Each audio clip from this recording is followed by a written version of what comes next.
Ilang kalsada patungong Mendiola nananatiling sarado, kaugnay pa rin ang isinasagawaang kilos protesta sa EDSA White Plains.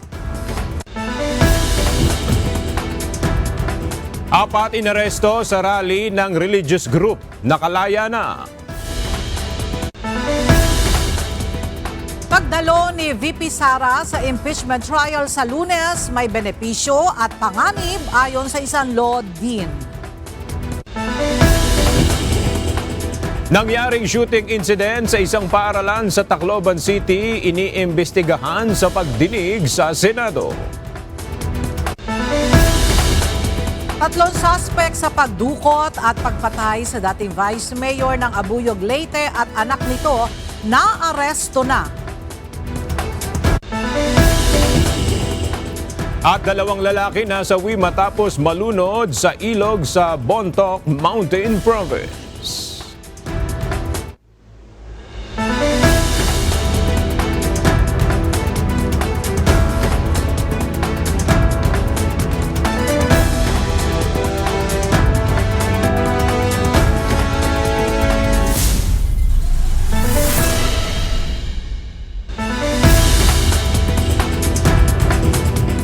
Magandang tanghali mga kasangbahay. Ngayon po ay araw na Miyerkules, July 1, 2026. Tayo po ay sabayang napapakinggan sa Radyo La Verdad 1350, ang UNTV Radio. At una sa mga balita ngayong tanghali.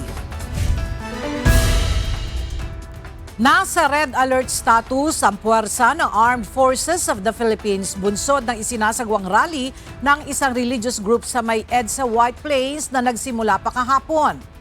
Ayon sa AFP, nakaalerto ang kanilang buong hanay sakaling kailanganin sa isang operasyon. Muling binigyan diin ng sandatahan lakas na handa silang magbigay ng suporta maging ang kanilang mga personnel at assets kung ito ay hihilingin. Gayunman, kinakailangan nila na nakabatay ito sa umiiral na batas at operational procedures ng AFP. Nananatiling sarado ngayong araw ang ilang kalsada patungo ng Mendiola sa Maynila, kaugnay pa rin ang isinasagawang kilos protesta sa EDSA White Plains. Nilagyan ng Manila Police District ng barikada ang naturang mga kalsada bilang harang sa mga posibleng magtungo doon. Mula sa Mendiola, Manila, ang detalye hatid ni Benedict Zamson live. Benedict, kumusta naman yung sitwasyon ngayon dyan sa Mendiola, Maynila? Aga hanggang sa mga oras na ito ay nananatili na mga payapa ang sitwasyon nga dito sa Mendiola, Manila. Nananatili pa rin ang mga tauhan ng Philippine National Police na nakabantay dito sa Mendiola. Nandito pa rin ang inilagay na barikada ng Manila Police District sa Recto Avenue at Legarda Street upang maging harang sa mga nais magtungo sa Mendiola. Nauna nang sinabi ng MPD na nakabantay sila sa sitwasyon lalo na at may kasalukuyan pa ring nagaganap na malawakang kilos protesta sa EDSA White Plains. Nilinaw din ng MPD na wala pa naman nila silang nabomonitor na grupo na pupunta dito sa Mendiola. Ngunit kinakailangan din na mabantayan ang lugar o mabantayan ang mga daan patungo ng Malacanang lalo na at ito anla ang simbolo ng gobyerno. Kaugnay din ng pagsasara ng mga kalsada, ilang paaralan din malapit dito sa Mendiola ang nagdeklara na walang klase ngayong araw. Ito ay upang hindi na rin mahirapan ang mga estudyante at guro na papasok sa mga paaralan. Aga sa ngayon ay wala pa rin sinasabi ang MPD kung hanggang kailan mananatili ito nga mga inilagay nilang razor wires at itong container van dito nga sa may Recto Avenue at Legarda Street. At yan muna ang ating update mula rito sa Mendiola, Manila. Balik sa inyo dyan, Aga. Maraming salamat, Benedict Zamson. Inilipat na ng Metropolitan Manila Development Authority o MMDA ang mga barriers sa White Plains northbound, kasabay ng isinasagawang rally ng isang religious group. Sa ngayon, passable na ang 3 lanes para sa mga motorista. Naalis na rin sa gitna ng EDSA ang bus na inihambalang sa gitna para harangan ang daloy ng mga sasakyan.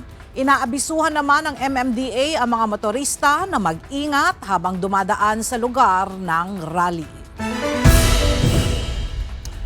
Tuloy ang rally ng isang grupo sa EDSA ngayong araw matapos silang makakuha ng permit. Pansamantala namang nakalaya ang 4 na rallyistang inaresto ng mga pulis kahapon sa gitna ng komosyon sa pagitan ng Philippine National Police at ilang kasama sa rally. Alamin natin ang detalye ng balitang yan kay Ryan Lacanlale live. Ryan, kinasuhan ba yung mga dinakip na yan sa rally kahapon? Aga, ayon sa National Capital Region Police Office, pinatawad na ng pulis na naipit ang bus driver na nakaatras sa kanya sa kasagsagan ng kaguluhan kahapon ng umaga. Bine-verify naman ang pagkakakilanlan ng rallyistang nanapak ng pulis at ng 2 pang rallyista na naging sanhi ng komosyon. Yun naman pong nanapak is ina-identify pa po ng ating police kung yun po talaga yung nanapak sa kanya. So, at check pa po natin yung mga available na CCTV. And then yun naman pong dalawang nag-cause po ng tulakan ng gulo is check pa rin po natin kasi kung anong grupo talaga po sila kabilang. Kasi ang pangit naman po kung ma-identify natin sila sa grupong ito kung hindi naman po sila members or hindi po talaga kasi sila kasama dun sa mga nagpo-protesta dito kahapon. Samantala, bine-verify pa rin ng PNP kung maaari nang makalabas sa pag-abutan ng pulis na naipit at ang isa pang nasa pagkahapon. Kaninang umaga tuluyan ang inalis itong bus ng mga rallyista na nakaambalan sa EDSA. Sa ngayon ay maluwag na ang daloy ng trapiko dito sa EDSA sa bahagi ng White Plains. 3 lane ang bukas sa northbound at bukas naman ang lahat ng lane sa southbound. Isa sa kasunduan sa pagitan ng mga rallyista at ng Quezon City LGU ay hindi haharangin ang EDSA para hindi maabala ang mga motorista. Ayon kay Quezon City Public Order and Safety Department Head Retired General Elmo San Diego, 4 na araw ang hininging permit ng religious group para sa magsagawa ng programa sa White Plains. Pero 1 araw muna ang pinahihintulutan nila dahil didepende yan sa magiging sitwasyon at kung masusunod ng grupo ang mga ibinigay na guidelines ng LGU. Diyan muna ang latest mula dito sa People Power Monument. Balik sa iyo, Aga. Maraming salamat, Ryan Lacanlale. Sapat ang mga batayan para kasuhan ang plunder si Senator Rodante Marcoleta. Ito ang pahayag ng Office of the Ombudsman matapos na makalap ang mga ebidensyang magpapatunay na tumanggap ng kabuang 75 million pesos ang mambabatas mula sa iba't ibang individual. Ayon kay Assistant Ombudsman Miko Clavano, kabilang sa mga naturang ebidensya ay ang mismong pag-amin ni Senator Marcoleta na natanggap niya ang pera mula sa kanyang kapwa respondents na sina former Congressman Mike Defensor at mga businessman na sina Aristotle Viray at Joseph Espiritu. At ang hindi niya paglagay sa kanyang Statement of Assets, Liabilities and Network o SALN at Statement of Contributions and Expenditures o SOSE bilang campaign donations para sa kanyang senatorial bid noong 2025. Alangan naman po, yung gift ay galing din sa public fund. So, ang definition po ng plunder also includes private funds. Okay? And just to elaborate on that further, yung direct bribery or indirect bribery, pag merong series nun, that can also comprise of plunder. Samantala, nauunawaan ng Office of the Ombudsman ang panawagan ng mga rallyista sa isinasagawang pagtitipon-tipon ng mga ito matapos ang anunsyong kakasuhan na ang mambabatas. Ayon sa anti-graft body, hindi sila namimili kung sino ang kakasuhan. Pagtitiyak ni Clavano, ngayong nais na rin nilang isama si former DPWH Secretary Manuel Bonoan sa pagiging state witness, inaasahang ididiin ito si dating House Speaker Martin Romualdez. Hindi rin umano sisinuhin kung mas mataas pang opisyal ang ilantad ng dating miyembro ng gabinete ng Pangulo. Pinaglalaban ho natin. Kung ang pinaglalaban po ng mga taga-INC ngayon sa EDSA ay transparency and accountability, yun din ang pinaglalaban ng Office of the Ombudsman. So, is it our mandate to stop cases? Perhaps not. It is our mandate to investigate and prosecute cases. if there's a possibility and kung mabanggit man po or maituro po kay Pangulong Bongbong Marcos, will the Office of the Ombudsman hesitate or not No. to implicate the President? No. Wala ho tayo talagang kinikilingan dito. And the Ombudsman has always said, we will follow the evidence. So if the evidence is there, who are we to stop that from coming out? Giit ni Clavano, mananatiling independent ang Office of the Ombudsman at magfo-focus sa pagpapanagot sa mga opisyal ng gobyernong nagkakasala sa batas. Ipinauubaya na ng Department of Justice o DOJ sa Office of the Ombudsman ang tungkol sa paghawak sa reklamo na isinampa laban kay Senator Joel Villanueva. Bagamat tiniyak ng kagawaran na makikipagtulungan sila sa Ombudsman. May ulat si Dante Amento. Nasa Office of the Ombudsman na ang bola kaugnay ng reklamong malversation of public funds laban kay Senator Joel Villanueva. Paliwanag ni Department of Justice o DOJ Secretary Frederick Vida, ang Ombudsman ang may jurisdiksyon dahil isang public official ang senador. At the end of the day, we want people accountable. Diba? We want those who have done this republic wrong to make them accountable. Ang DOJ ang unang nag-imbestiga sa reklamo at ibinigay nila sa Ombudsman ang kanilang findings.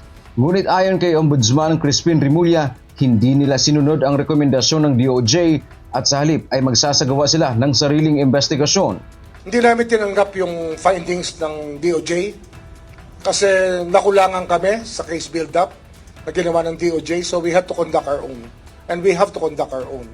Ano yan eh? It's our choice whether or not to accept the work of the DOJ because we delegate work to them. Bunsod nito, ipinauubayan na ng DOJ sa Ombudsman ang reklamo laban sa mambabatas. Patuloy ang kanilang pakikipagtulungan sa Ombudsman upang ayusin at gawing sapat ang mga dokumento at ebidensya kung kinakailangan. We need to defer to the Office of the Ombudsman. Kasi at the end of the day, it's the control of the Ombudsman and we respect yung kanilang evaluation of the pieces of evidence related to them by the DOJ. Again, we will work together. Dante Amento, UNTV, News and Rescue. Diyos ang aming sandigan, serbisyo publiko ang aming pinahahalagahan.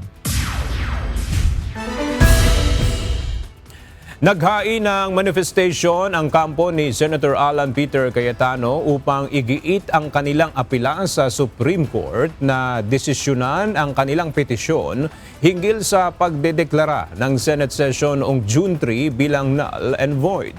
Sa 19 na pahinang manifestation na isinumite ng kampo ni Cayetano, iginiit nito at ng kanyang mga kaalyado na ang naganap na Senate session noong June 3 kung saan naihalal bilang Senate Pro Tempore at Acting Senate Secretary si Senator Sherwin Gatchalian ay walang bisa. Giit ng mga petitioner, mahalagang matukoy kung sang-ayon ba sa saligang batas ang ginagawang pag-convene at quorum ng 12 senador kung saan naghalal ng mga bagong opisyal ng Senado at bumumuno sa mga komite. So yung pag-file po natin sa Supreme Court ay pagsasabi that this is not about the Senate presidency. This is about constitutional order. It is about the numbers, but it is about the moral boundaries and the law. That is, for example, emphasized in ano ba ang majority of all members. May kaugnayan po to sa impeachment kasi narinig na natin, sabi nung iba, ay pag 23 lang sila o 22 lang, edi baka hindi 16 ang kailangan para mag-convict. Nagsimula na ang pagdinig sa Senado kaugnay ng nangyaring shooting incident sa isang paaralan sa Tacloban City noong 1 linggo. Ipagpapatuloy ito ng nakaraang hearing kaugnay ng mga online gaming platform na ginagamit umano sa pang-aabuso at exploitation ng mga kabataan. Mula sa Senado, may detalye si Jed Neresina live. Jed, ano na ang mga natalakay sa pagdinig ng Senado ngayong araw? Ela na idetalye sa pagdinig ngayong araw sa Senado yung ilang mga bagay na natuklasan ng tanggapan ni Senator Risa Ontiveros kaugnay doon sa nangyaring insidente ng pamamaril sa isang eskwelahan sa Tacloban City noong June 22. Kabilang narito yung posibleng koneksyon ng isang grupo sa Estados Unidos na mayroon umanong violent messaging. Binuksan muli ngayong araw ang motu proprio inquiry ng Senate Committee on Women, Children, Family Relations and Gender Equality kaugnay ng kung paano ginagamit at sinasamantala ang ilang online gaming platforms para abusuhin ang mga kabataang gumagamit nito. Kaugnay ito ng nangyaring shooting incident sa Tacloban City na nagkaroon ng 3 batang nasawi dahil sa nangyari. Ayon sa chairperson ng komite na si Senator Risa Ontiveros, hindi maiaalis na may totoong banta sa ilang online games na ginagamit upang mang-groom at mag-recruit ng mga bata. Hindi nga po natin mabubura ang sakit ng nangyari at nangyayari pa rin sa Tacloban. Pero tungkulin nating siguraduhin na may matututunan tayo mula rito. May magbabago at may mapipigilang anumang susunod na trahedya. Ang mga groomers na ito ay organisado. Marunong magtago sa likod ng fake accounts. Kayang magpanggap na kalaro o kaibigan. At araw-araw nag-aabang ng mga batang bibiktimahin. Bukod dito, nilinaw rin ni Senator Ontiveros sa pagsisimula ng pagdinig na hindi niya ipinapanawagan ang pag-ban sa online games at hindi niya itinuturing na kalaban ang gaming community. Ang tunay na layunin aniya na nais nilang masolusyonan ay ang mga panganib na maaaring kaharapin ng mga bata habang naglalaro at nakikipag-usap online. Sinabi rin ng senador na kinakailangan ng reforma hindi lang sa regularisasyon ng ilang online gaming platforms, kundi pati sa paaralan at iba pang aspeto na may kaugnayan sa ganitong mga insidente. Kailangan natin ng tamang regulasyon para siguruhin na sapat ang gabay at proteksyon sa kabataan online. Kapag may warning signs, dapat may kikilos bago pa maging breaking news. Kapag may groomer o recruiter na lalapit sa bata, dapat may haharang bago pa may masirang buhay. Ang pagdinig na ito ay pagpapatuloy rin ng nakaraang hearing ng komite hinggil sa isang school shooting attempt sa isang paaralan naman noon sa Laguna na kinasangkutan din ng isang menor de edad. Sa nakaraang pagdinig, inilahad ang investigasyon ng Philippine National Police Anti-Cybercrime Group o PNP-ACG na natuklasan na ang bata ay nararadicalize at naiimpluwensyahan sa loob ng mga online platform at mga laro tulad naman ng Roblox.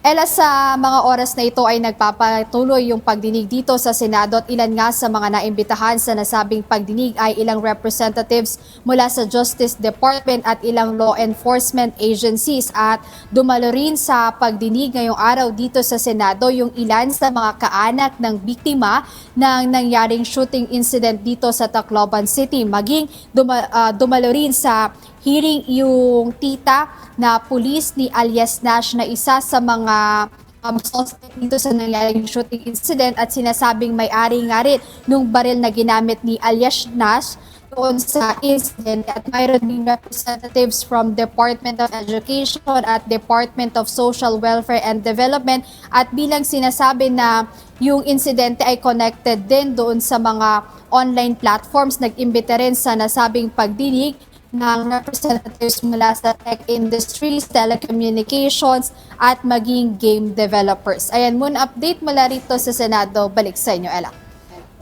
Maraming salamat, Jed Neresina. Muling nagpaalala ang Department of Education sa mga eskwelahan sa umiiral na polisiya para sa pagbabawal ng gadget sa oras ng klase.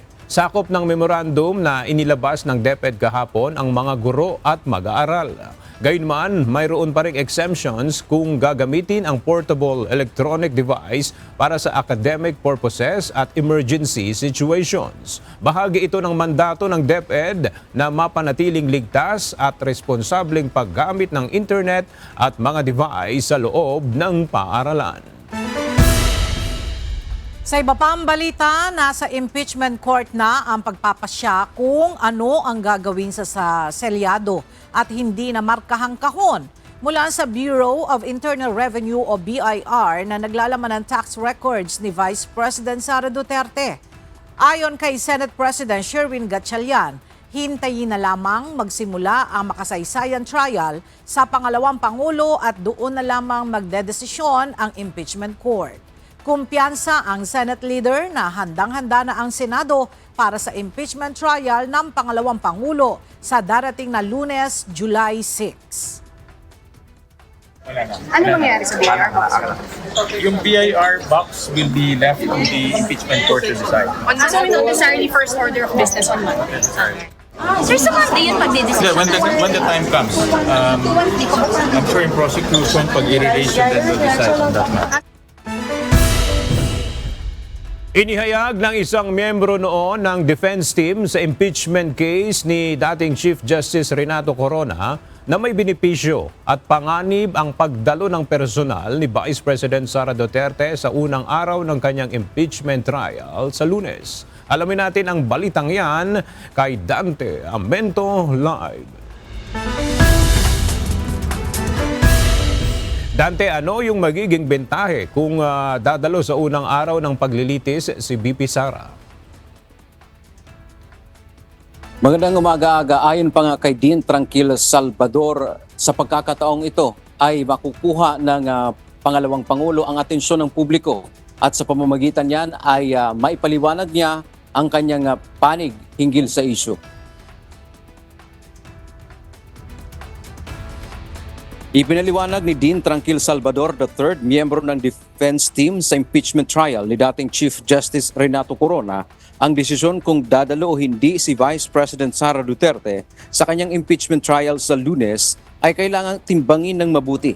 Anya, mayroon kasi itong mga benepisyo at panganib, partikular sa panig ng pangalawang Pangulo. Dagdag pa nito, sa ilalim ng panuntunan ng Senado, hindi kailangang naroon ang Vice Presidente upang magpatuloy ang paglilitis. Basta't naroon ang kanyang mga abogado, hindi mahihinto ang proseso. Pagdating sa mga benepisyo para sa bise, ito ay isang pambihirang pagkakataon upang makuha ang atensyon ng buong Pilipinas o ng taong bayan at direktang maipaliwanag ang kanyang panig. Dahil ang impeachment ay isang political na proseso, ang pagkuha sa kalooban ng mga Pilipino ay maaring makaapekto sa sentimiento ng mga senator judges na mga politiko rin. Para sa isang third-party observer, magandang makita ng tao na naroon ang vice-presidente para harapin ang mga akusasyon. Kasi meron niyang both benefits at meron siyang mga disadvantages. Okay, bakit? Ano yung isang benepisyo? You will have the eyes of the Filipino people at that given moment. Lalo na kung magte-testify siya. Imagine mo ang buong Pilipinas nanonood sa iyo. It's very rare that you capture the Filipino people all at the same time. Benepisyo yun. Benepisyo, na pangalawa, you will be able to communicate to the Filipino people. Ayan. You will be able to defend yourself to the Filipino people. So maipaliliwanag mo kung bakit mali ang ginagawa nila sa iyo. Pero ang panganib naman anya kapag siya ay humarap, maaari siyang isailalim sa cross-examination kung saan hindi masisiguro kung ano ang mga itatanong sa kanya, siya ay maituturing na nasa firing range. May panganib na sa gitna ng matitinding tanong ay masira ang kanyang composure o hindi niya mahawakan ang sitwasyon ng may kahinahunan na maaaring makasama sa kanyang kaso. Bagamat sa regular na korte ay limitado ang tanong sa bagay na may kinalaman lamang sa kaso, sa isang impeachment court ay maaaring payagan ng presiding officer ang mas malawak na usapin para sa kapakanan ng sambayanang Pilipino. Pag cross-examine ka, hindi mo alam kung saan magagaling ang tanong. So kailangan i-brief ka ng tama ng mga abogado mo. Sa Kasi, siyempre, although limited lang yon kung sa ite-testify mo, hindi mo mapipigilan na kung ano-ano itatanong sa'yo. Sasabihin ka sila, hindi, sa court, pag ganito, only relevant matter. Alam mo, sa court, pag ganito, yung lamang covered to direct examination. But this is an impeachment court. Sa huli, sinabi ni Dean Salvador na ang mga abogado ng Vice Presidente ang dapat magtimbang kung ano ang tunay na makabubuti para sa kanyang interes. Ayon pa nga kay Dean Salvador, inaasahan na sa Lunes ay presente o dadalo lahat ng panig ang House Prosecution Panel, gayon din ang depensa, yung kampo ni Vice President Sara Duterte, kung saan sinasabi niya ang crucial dito o ang mahalaga ay yung magiging opening statement o argument ng magkabilang panig, kung saan sa panig ng prosekusyon ay ilalahad nila yung mga argumento nila doon sa mga paglabag umano sa saligang batas para patunayan yung kanilang argumento. Samantala sa panig naman ng Vice Presidente ay dapat na pasinungalingan ng kanyang kampo at mapawalang bisa yung mga isinasakdal laban sa kanya. Yan muna ang ating update. Balik sa iyo agad. Maraming salamat, Dante Amento. Kawalan umano ng transparency ang pagsasagawa ng executive session para sa substitute bill kaugnay ng legislated wage hike.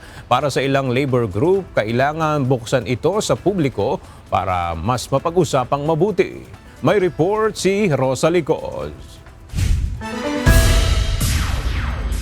Inaprubahan sa pagdinig ng House Committee on Labor and Employment ang mosyon na mag-convene ng isang executive session para sa substitute bill ng mga nakahaing legislated wage hike. Ito ay pagkatapos ng State of the Nation Address o SONA ni Pangulong Ferdinand Marcos Jr. sa July 27, 2026. Ilang panukalang batas ang nakabinbin sa Kamara ngayon para sa dagdag sahod ng mga manggagawa. Kabilang na ang nasa 100 hanggang 1,200 pisong halaga ng wage increase. Mr. Chair, may I move to convene an executive session after the SONA to decide on the substitute bill on this for these proposed measures on wage hike. Mr. Chair. There is a motion to convene an executive session after SONA to decide on the substitute bill on wage. Any objection? Seconded. The motion is hereby approved. Gayunman, tinututulan nito ng labor groups. Anila, kawalan nito ng transparency. Nagagawin lang na parang pribado na hindi open sa publiko na pinasa kanina ng House Committee on Labor. Tingin ko iyan ay walang transparency. Ang ayaw nating mangyari ay parang tulad sa bill ng anti-dynasty law. Na ang dami-daming bills sa anti-dynasty law na mas maganda, tapos maraming version na dapat mas deserving na ipasa. Tapos ito ay nireduce lamang sa so-called consolidated version na yan ay version lamang ng iisa. Yung bill na pabor sa mga dinastiya. Yan ang ayaw nating mangyari at maging resulta na itong wage bills na ito. Para naman sa ilang kongresista, dapat isa publiko ang gagawing proseso. Ang position namin, mas maganda nga kung public doon sa committee mismo. Para kung merong mga opposition dito, una yung business at yung ibang mga stakeholders, publicly rin, malaman ng publiko kung anong posisyon ng mga manggagawa at anong posisyon nila. So better na mapag-usapan publicly. And then, ipe-present pa rin yan sa komite. No? So kaya hindi pa rin makakalampas ang bill na to at di maaprubahan kung hindi dadalhin sa komite. Kaya ganoon na lang. No? Yun na lang ang unfortunately executive session pa yung ginawang pamamaraan pero in the end aabot din ito sa komite. Hamon din ng mga ito, i-certify as urgent ni Pangulong Ferdinand Marcos Jr. ang mga panukalang batas na umento sa sahod para sa mga manggagawa. Rosa Licos, UNTV News and Rescue. Diyos ang aming sandigan, serbisyo publiko ang aming pinahahalagahan. Nakompleto na ng Department of Social Welfare and Development o DSWD ang pamamahagi ng ayuda sa transport sector ngayong araw, July 1. Ayon sa ahensya, umabot sa higit 1.8 million na mga public utility drivers sa bansa ang nabigyan ng tig 5,000 pesos na cash aid. Pinakamarami dito ang mga tricycle drivers na umabot ng higit 1.3 million. Nasa 138,000 naman ang mga jeepney drivers na nabigyan, 190,000 sa mga TNVS drivers, 632,000 sa mga delivery services at 173,000 sa mga motorcycle taxi riders. Namahagi ang DSWD ng cash aid sa transport sector dahil sa matinding epekto sa presyo ng langis ng krisis sa Middle East. Dumaan sa masusing review at kriteria ang pagtatakda ng dagdag sahod sa mga manggagawa. Ito ang ipinaliwanag ng National Wages and Productivity Commission o NWPC matapos i-anunsyo ang pag-aproba sa 85 pesos na wage increase na muli namang tinutulan ng ilang labor groups dito. Narito ang ulat ni Mia Alonzo. Kasunod ng patuloy na panawagan ng grupo ng mga manggagawa sa 200 umentong sahod, tiniyak ng National Wages and Productivity Commission na kasama sa mga pinag-aaralan ng mga Regional Wage Board ang mga petisyon na ito ng mga manggagawa. Kahapon, inianunsyo ng Department of Labor and Employment na aprobado na ang 85 pesos sa dagdag sahod para sa mga minimum wage earners sa Metro Manila. Mariin naman itong kinundina ng labor groups. Nabudol po ang manggagawa kay Sektol. Historic daw yung 85 pesos. Yun pala, hindi lang siya barya-barya dahil daan-daan nang nawalang purchasing power sa ating mga manggagawa, kundi utay-utay pang ibibigay. Baka 60-25, yun po ay barya-barya, yun po ay sukle. Abunado pa po yung manggagawang Pilipino. Nilinaw ni National Wages and Productivity Commission Executive Director Criselda C. na isa lamang ang mga petisyong ito sa 10 kriteria na isinasaalang-alang ng mga Regional Wage Board sa pagtatakda ng minimum wage. 10 criteria po yung kailangang bigyang pansin ng ating mga regional board sa pagtatakda ng sahod. Kaya yun hong petition ng workers ay isa lamang po doon sa mga criteria na yun. Kailangan ho natin itong i-analyze in relation to the capacity of the employers to pay kasi nga ang mga employers naman ho ang magbabayad nito. Aminado rin ng komisyon na posibleng asahan ang shock tuwing nagkakaroon ng wage increase. We are anticipating that dahil sa every time naman that you will increase the wage, nagkakaroon yan ng shock. So yun yung ating minamanage na kung magkakaroon man dapat in moderation at kailangan makakapagbigay yung government ng ayuda sa kanila. Dagdag pa nito na isa rin ito sa mga dahilan kung bakit hinati sa 2 tranches ang pagpapatupad ng dagdag sahod sa NCR. Ito ay upang mabigyan ng sapat na panahon ang mga employer upang makapag-adjust sa posibleng dagdag gastusin habang napapanatili rin ang operasyon ng kanilang negosyo. Samantala, inihayag na NWPC na inaasahang magsisimula na ang wage determination cycle sa ilang rehiyon ng bansa sa Agosto. Kabilang dito ang Region 3, Region 4A, Region 7 at posibleng Region 1. Layunin nitong suriin kung kinakailangan na ring magpatupad ng panibagong dagdag sahod sa mga nasabing rehiyon. Mia Alonzo, UNTV News and Rescue. Diyos ang aming sandigan, serbisyo publiko ang aming pinahahalagahan. Pinangunahan ni Pangulong Ferdinand Marcos Jr. ang 79th founding anniversary celebration ng Philippine Air Force sa Villamor Air Base sa Pasay City. Ang detalye ng balitang yan ihatid ni Nel Maribuhok live. Nel, ano ang naging mensahe ng Pangulo dyan sa founding anniversary ng Air Force? Yes, Ella, kinilala ni Pangulong Ferdinand Marcos Jr. ang malaking ambag ng Philippine Air Force pagdating sa pagresponde sa mga kalamidad hanggang sa pagbabantay sa teritoryo ng bansa.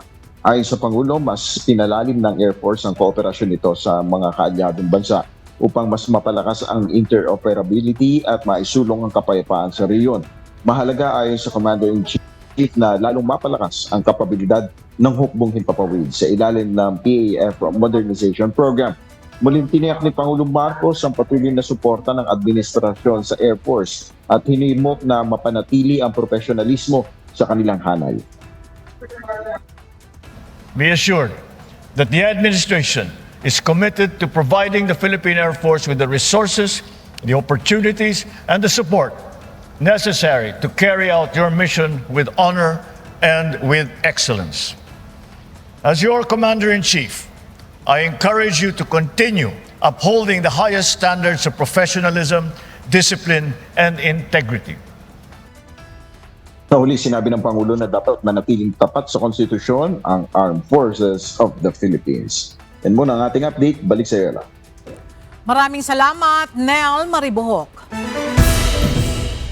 Tuloy na ang biyahe ni Pangulong Ferdinand Marcos Jr. ngayong araw papuntang Canada para sa 4 na araw na official visit. Makikipagpulong ang Pangulo kay Canadian Prime Minister Mark Joseph Carney para talakayin ang iba't ibang kooperasyon. Bahagi rin ng pag-uusapan ang ASEAN Chairship ng Pilipinas kung saan dialogue partner ang Canada mula pa noong 1977. Isusulong rin ni Pangulong Marcos ang interes ng bansa sa pagharap sa mga negosyante at mamumuhunan ng Canada. Arestado na ng mga otoridad ang 3 suspect sa pagdukot at pagpatay sa dating vice-alkalde ng Abuyog, Leyte at anak nito sa Mayorga, Leyte noong June 27. Ang mga suspect nasa kustodiya na ngayon ng PNP Anti-Kidnapping Group matapos na mahuli sa Pasay. Ang detalye hatid ni Leia Ilagan live. Leia, ano ang motibo sa pagdukot at anong kaso ang kakaharapin ng mga suspect?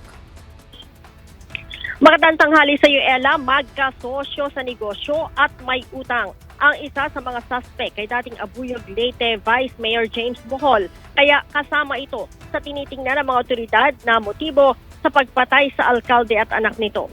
Ella, natagpuan na ang dating vice-alkalde ng Abuyog, Leyte na si James Bohol at ang anak na si Carlo James na napaulat na dinukot sa Mayorga, Leyte noong Sabado, June 27. Nakita ang bangkay na mag-ama kahapon sa bangin sa bahagi ng barangay Imelda, Silagos, Southern Leyte. Matapos mapaulat na nawawala, agad naglunsad ng operasyon ang mga pulis upang hanapin ang mga ito. Ang mga suspect sa krimen, sinasabing mabilis na nakatakas patungo Metro Manila. Ngunit kahapon ng gabi, tuluyan na silang natunto ng mga otoridad sa Pasay City. Ang mga suspect ay may mga edad na 27, 24 at 30 years old. Nasa kustodiya na Ella ang mga ito ng PNP Anti-Kidnapping Group at nakatakdang dalhin sa Leyte para sa pagsasampa ng kasong kidnapping at double murder. Samantala, sasailalim naman sa forensic at technical examination ang umano'y getaway vehicle ng mga ito na nadiskubre sa barangay Balubal, Sariaya, Quezon. Ella? Maraming salamat, Leia Ilagan.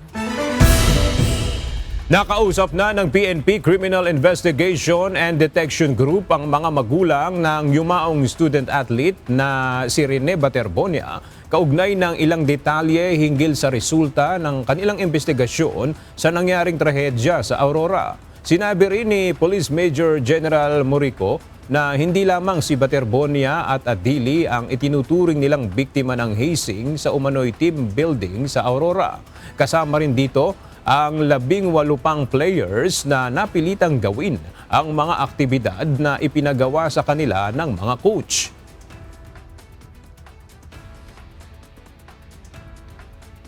The purpose of the meeting is 2 things. 1, to inform them the result of our investigation because they have the right to know.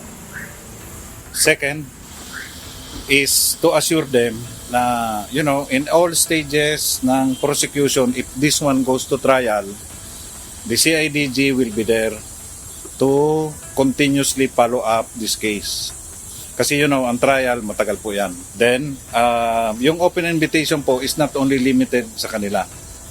Because we have conducted an exhaustive investigation, the invitation is also open to other government agencies who are investigating this case, parallel investigation.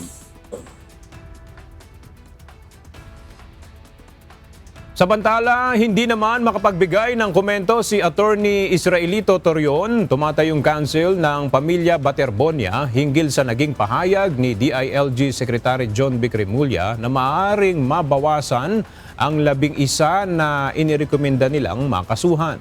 Aniya, hindi pa nito nakikita ang complaint na isinumite ng DILG sa Department of Justice. It's very unique because the supposed complainant has not been given a copy of the complete set of the complaint. I don't know why that is the situation. Be that as it may, it also opens for us a remedy. Since the DILG secretary himself, we respect him, states that certain respondents can still be withdrawn from the complaint, then there is likewise no prohibition on our part to file a supplemental complaint, including certain persons whom we view to be likewise responsible for the incident. Pero that would still be under study para makita muna namin yung complaint. Nag-viral sa social media ang video kung saan makikitang nahulog ang isang pasahero na sa sinasakyan nitong pampasaherong jeep sa Quezon City. Nakarating na ang insidente ng agresibong pagmamaneho ng sangkot na tsuper sa tanggapan ng Land Transportation Office o LTO. Alamin natin ang update sa report ni Asher Cadapan Jr. live. Asher, ano ang aksyon na ginagawa ng LTO laban sa driver ng jeep kung saan nahulog ang kanyang pasahero? Ella, nag-issue na ng show cause order ang Land Transportation Office o LTO laban sa driver ng public utility jeepney. Ito ay matapos kang mahulog ang isang pasahero nito habang namamasada sa Quezon City. Agresibong pagmamaneho. Ito ang inilarawan ng LTO ng paraan ng pamamasada ng tsuper ng pampasaherong jeep sa isang ruta sa Quezon City. Batay sa viral video na nakarating sa tanggapan ng LTO, makikita na nag-drift o biglang kumapig ang jeep habang kasunod ang isa pang PUJ. Bunsod nito, nahulog ang isang pasahero at nagpagulong-gulong sa kalsada at muntik pang mabundol ng kasunod na sasakyan. Dahil dito, ayon kay LTO Chief Assistant Secretary Marcos Lacanilao, ay ipinatatawag ng LTO ang driver at operator ng PUJ. Ito ay upang pagpaliwanagin kung bakit hindi dapat sila patawan ng pananagutang administratibo at suspindihin ang lisensya ng driver. May isinokos ako ngayon yung lalaglag naman yung pasahero. So nakashokos niya, naka-alarm siya. Itong PUV operations na ito, lalo na ito yung patok, nakakailan na yan. Tigilan nyo na yan. Bibigyan ko kayo ng pagkakataon, pati yung mga operators dyan, na ayusin nyo na yung mga driver ninyo at jeep ninyo. Pansamantala, sinuspindi ng 70 araw ang lisensya ng sangkot na PUJ driver at inilagay sa alarma ang unit ng pampasaherong jeep. Maaaring kasuhan ng sangkot na PUJ driver ng reckless driving habang ang operator naman ay employing reckless, insolent, discourteous, or arrogant drivers. Nagbabala si Asek Lacanilao sa mga pasaway na driver, lalo pa ang mga tinatawag na patok na may malalakas na tugtog habang namamasada. Aniya, kung hindi nila aayusin ang kanilang pamamasada, ay magkakahulihan at pananagutin maging ang mga operator ng PUJ. Nakatakda ang pagdinig, Ella, ng LTO sa mga sangkot na PUJ driver at operator sa susunod na linggo, June 8. Mula dito sa Quezon City, balik sa iyo, Ella. Maraming salamat, Asher Cadapan Jr.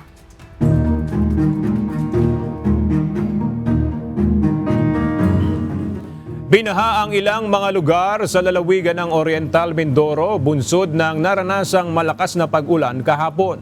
Batay sa ilang videos, makikita ang malakas na agos ng tubig sa may boundary ng Lower Buli, Pinamalayan at Biga sa bayan ng Pola dahil sa malakas na buhos ng ulan. Nagtulong-tulong ang mga residente at opisyal ng barangay upang makatawid ang mga tao gamit ang lubid. Ilang mga estudyante ang nahirapang makauwi at binuhat na ng kanilang mga magulang upang makatawid sa baha sa may Sabang Pinamalayan, Oriental, Mindoro. Sinasabing ilang mga bata na ang maagang pumasok sa eskwela kahapon na kalaunan ay nag-anunsyo ng suspensyon ng klase dahil sa masamang lagay ng panahon.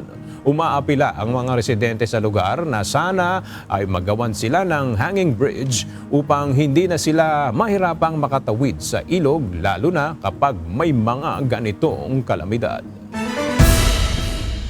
Problemado ngayon ang mga guro at mag-aaral mula sa Barangay Halag sa bayan ng Aguinaldo sa Ifugao dahil sa pahirapang pagpasok sa paaralan matapos na bumaba ang tubig sa Magat Dam na nagdulot ng matinding pagpuputik sa kanilang lugar at pahirapang transportasyon.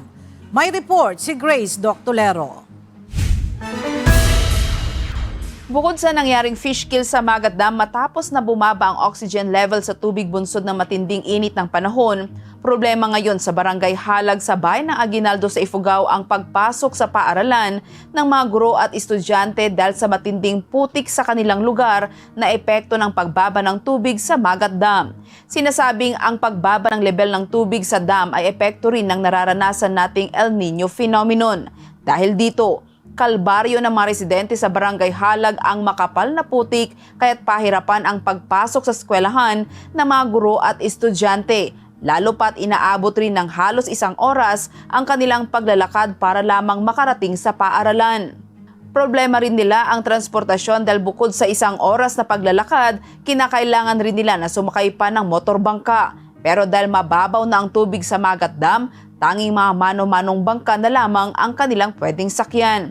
Ang problema, ang dating 1 oras na biyahe ngayon ay inaabot na ng mas mahabang oras bago pa makarating sa paaralan. Delikado rin ito lalo na kapag malakas nila ang mga alon sa tubig. Yes, ma'am. Tapos matirik yung kasi di ba na open na yung mga island doon eh. Tapos so kailangan may dadaanan kang yung sa lupa tapos maputik pa yung mga yun kasi nga di ba tuyo yung tuyo. Opo. Tapos magbabangka ka pa ng kailangan itatawid ka ng bangka lalo sa Halag 3 tapos maglalakad ulit. Ganun kahirap Sen. Bunsod nito, may ilang mga magulang na mas pinipiling wag nang papasukin sa eskwelahan ang kanilang mga anak kaysa mahirapan sa biyahe. At upang hindi maantala ang pag-aaral ng mga bata, nagbigay na ang paaralan ng mga learning packet para sa mga estudyante na hindi makakapasok. Nakikipag-ugnayan na rin ang pamunuan ng eskwelahan sa barangay at sa Department of Education para matulungan na maihatid papasok at pauwi ang mga guro sa paaralan. Sa Halag 3, wala nang pumasok na guro kasi base nga sa experience nila 3 years ago, ayaw nilang mapahamak. Pero pinaghandaan yan last week kasi nga nandun sila sa school last week. So, nagbigay na kami nung Friday ng mga learning packets for this week. Ang problema natin ay yung mga susunod na linggo. Samantala, nagdeklara na rin ng state of calamity ang Barangay Halag dahil sa epekto ng pagbaba ng tubig at fish kill sa Magat Dam. Pangamba ng mga opisyal kung magtatagal pa ang krisis, mas maraming pamilya ang mahihirapan dahil dito nakaasa ang kanilang kabuhayan. Ay halos 60 to 70% ang population po namin dito sa Barangay Halag ang naghahanap buhay dito sa may Halag Riverside doon sa sinasakupan po ng Magat Dam. Nung patuloy pa ng pababa yung tubig ay talagang wala silang hanap buhay. Umaasa naman ang mga guro, estudyante at mga magulang sa Halag na agad na manunumbalik sa normal ang kanilang sitwasyon. Gayon din ang suporta mula sa pamahalaan upang hindi maantala ang kanilang pag-aaral. Grace Doctolero, UNTV News and Rescue.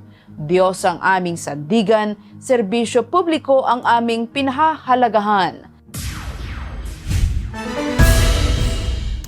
Patay ang isang commander ng New People's Army matapos ang nangyaring sagupaan ng mga rebeldeng grupo laban sa 91st Infantry Battalion ng Philippine Army sa Pamplona, Camarines Sur. Kinilala ang nasawi na si Alias Verano. ang sinasabing leader ng Platoon 1 ng Kilusang Larangang Guerrilla 2 Sub-Regional Committee 1 at Bicol Regional Party Committee. Nangyari ang engkwentro sa mga rebeldeng grupo habang nagsasagawa ng combat operation ang mga militar. Tumagal ang sagupaan ng halos 8 minuto. Pagkatapos nito ay dito na tumambad sa kanila ang bangkay ng opisyal ng NPA. Na-recover sa kanya ang M653 o Baby Armalite habang nakatakas naman ang iba pa nitong mga kasamahan. Nasawi ang 2 lalaki matapos malunod sa Aguyo River sa barangay Samoki, Bontoc Mountain Province. Alamin natin sa balitang yan ni Grace Doctolero live. Grace, kumusta na ang investigasyon sa insidente ng pagkalunod sa Bontoc Mountain Province? Yes, Ella, kinumpirma nga ng pagkalunod ang dahilan ng kanilang pagkamatay matapos ang post-mortem examination. Natagpo ang walang buhay ang 2 lalaki sa Aguyo River sa Fingar Barangay Samoki, Bontoc Mountain Province kahapon. Isa rito ay 25 anyos na residente ng poblasyon Mankayang Benguet habang ang kasama nito ay 38 anyos na mula naman sa Baguio City. Pareho manong empleyado ng isang local bake shop sa Bontoc ang 2 biktima. Lumabas sa paunang investigasyon na nagpipiknik sa ilog ang 5 magkakasama kahapon June 30. Bandang 3:00 ng hapon, nagtungo sa mas malalim na bahagi ng ilog ang 2 biktima para maligo pero hindi na sila nakabalik. Kinumpirma naman ng mga otoridad matapos ang post-mortem examination na pagkalunod ang sanhi ng kanilang pagkamatay. Ella, nagpapaabot ng pakikiramay ang Bontoc Municipal Disaster Risk Reduction and Management Council sa mga naulilang pamilya at nakiusap sa publiko na iwasang maglabas ng hindi magandang komento tungkol sa nangyari. Yan muna ang balita. Balik sa'yo, Ella. Maraming salamat, Grace Doctolero.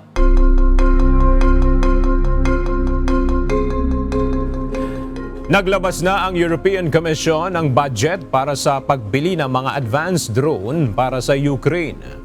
Para sa paunang disbursement, naglabas ang komisyon ng 3.9 billion euros mula sa kabuuang 6 billion euros. Layunin nitong palakasin ang kakayahan ng bansa na depensahan ang sarili laban sa patuloy na agresyon ng Russia. Ayon sa komisyon, ang susunod pang mga pondo ay ilalabas sa mga darating na araw hanggang sa makumpleto ang unang tranche para sa drone procurements. Ang pondo ay bahagi ng mas malaking 90 billion euro Ukraine support loan kung saan 30 bilyon ay para sa budgetary aid at 60 bilyon para sa depensa sa taong 2026-2027. Para sa 2026, 28.3 billion euros ang ilalaan para sa pagpapalakas ng defense industrial capacity ng Ukraine. Isang makasaysayang operasyon kontra droga ang isinagawa ng Joint Interagency Task Force South ng Estados Unidos, katuwang ang pamahalaan ng El Salvador at Colombia. Sa loob lamang ng isang araw, nasabat ng grupo ang 6.68 metric tons ng cocaine mula sa 2 go-fast vessel sa karagatang Pasipiko. Itinuturing itong pinakamalaking tagumpay laban sa drug trafficking sa kasaysayan ng El Salvador.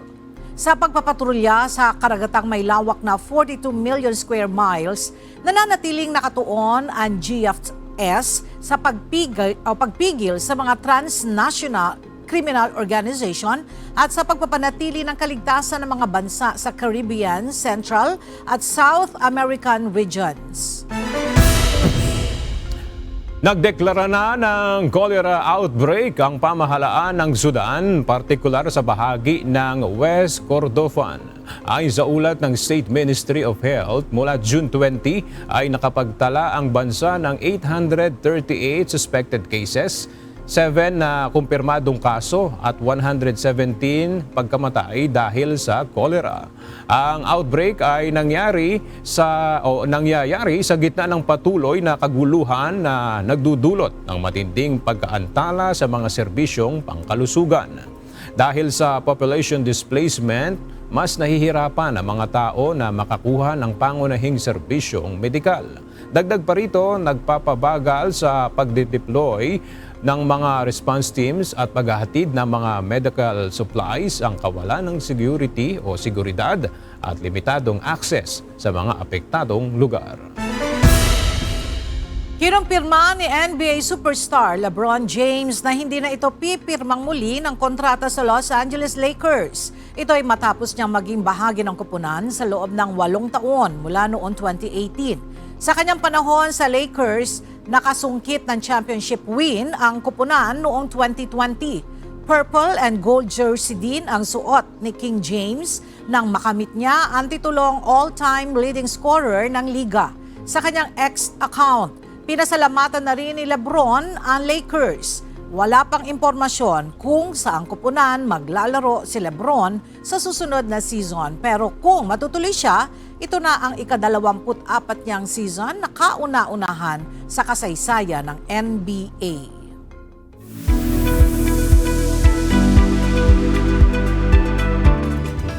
Patuloy na minomonitor ng Pag-asa ang bagyong Henry na nasa loob pa rin ng Philippine Area of Responsibility. Kaninang 2:00 ng madaling araw nang tuluyan itong maging ganap na bagyo mula sa low pressure area. Alamin natin ang iba pang detalye sa kasalukuyang lagay ng panahon mula sa weather specialist ng Pag-asa na si Benison Estareja. Ngayon pong madaling araw ay nabuo po from low pressure area into a tropical depression itong si Bagyong Henry. And as of 10 in the morning ay namataan naman ito sa may West Philippine Sea, 240 kilometers west-southwest ng Abukay, Bataan. Taglay ang hangin na 45 kilometers malapit sa kanyang gitna at may pagbugso hanggang 55 kilometers per hour. At sa ngayon po ay kumikilos pa westward or palayo ng ating kalupaan at 25 kilometers per hour.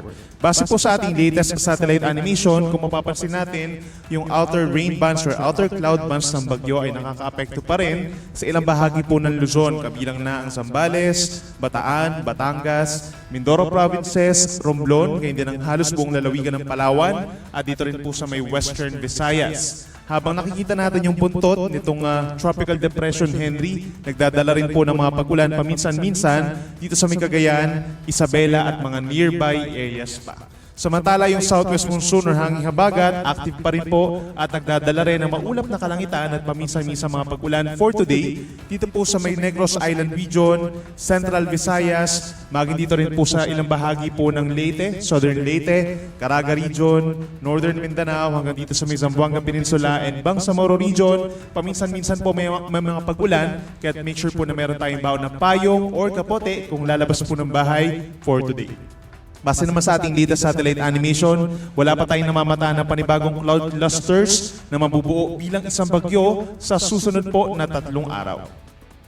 Base naman po sa latest track ng Pag-asa, inaasahang kikilos pahilagang kanluran sa susunod na 12 oras itong si Bagyong Henry at posibleng lumabas na ng ating Philippine Area of Responsibility either mamayang gabi or bukas ng madaling araw. Mananatili pa rin po itong mahina habang binabagtas po itong West Philippine Sea as a tropical depression at posibleng lumakas ng bahagya into a tropical storm paglabas ng PAR at patungo dito sa may Hainan sa may southern China. Base rin sa ating latest analysis po, yung kabuuan ng bagyo, yung malalakas na hangin, hindi na po nahagip itong bahagi po ng central and southern Luzon. So ibig sabihin, tinanggal na po natin yung mga tropical cyclone wind signals sa bahagi ng Zambales, Bataan at Occidental Mindoro.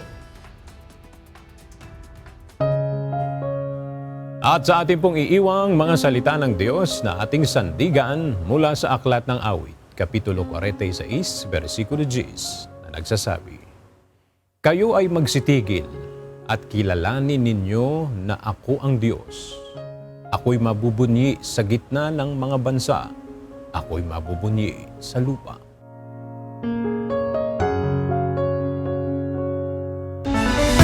At yan ang mga balitang aming tinutukan at inaksyonan dahil sa aming pagbabalita, una ang pagkalinga sa kapwa. UNTV C News, may balita saan mang panig ng daigdig. At dito sa UNTV, Diyos ang aming sandigan, serbisyo publiko ang aming pinahahalagahan.